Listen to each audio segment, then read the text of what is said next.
Today we're making homemade soft Oreos. These look very similar to whoopie pies, but they're not as thick or cake-like like traditional whoopies. These are more along the lines of a soft, fudgy brownie-like cookie, the soft version of a regular Oreo. To make the cookie, we're going to start off with half a cup of softened butter, 3/4 of a cup of sugar, and 1/4 of a cup of brown sugar. We're going to mix this up real quick. We could mix it a little bit more until it's creamy, but this'll do. I will have an ingredients list towards the end of this video, so no need to write anything down. Next, toss in 1 teaspoon of vanilla extract. We're also going to need 1 egg and 2 tablespoons of milk. Give that a good mix. Now this looks nice and creamy. To our wet ingredients, we're going to add in 1.5 cups of all-purpose flour. For this recipe, it suggests we spoon in and level the flour versus directly scooping with the measuring cup. Next, we're going to add in half a cup of Hershey's special dark cocoa. If you don't have that, use regular cocoa. That's what I did because I don't have that special dark cocoa and it came out just fine. Half a teaspoon of baking powder, 1 teaspoon of baking soda, and 1/4 of a teaspoon of salt. Carefully turn on that mixer and mix, mix, mix. I also have everything posted down below in the description box too for your convenience. You might have to scrape the bowl a bit. I had to. My dough was all over the place. Who's holding this mixer? Now comes the fun part. Grab your cookie scooper. This one is about a tablespoon's worth. Grab some dough. Roll it into a ball just like this and place it on a parchment-lined baking sheet. Make sure you give your cookies some space.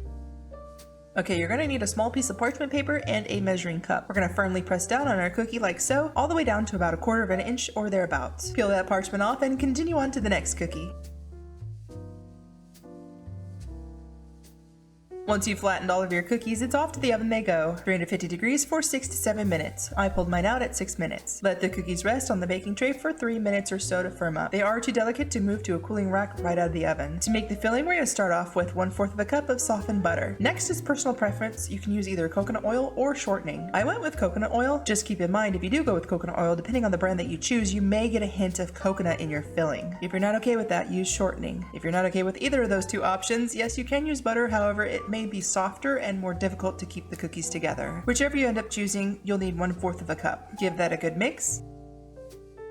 Next goes in 1.5 cups of powdered sugar, followed by 1 teaspoon of vanilla extract.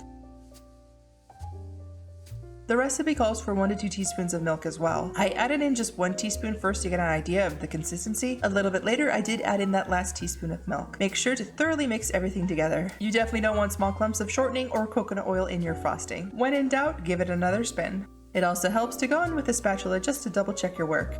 Our cookies have been cooling on a cooling rack for a good bit. Definitely don't want warm cookies. Next, grab a gallon Ziploc bag or a piping bag, something to put the filling into. Grab a cookie. We're going to start from the middle and work our way out, squeezing with even pressure all the way around. Grab another cookie and press them together. Keep going until you run out of cookies. Doesn't that look so good?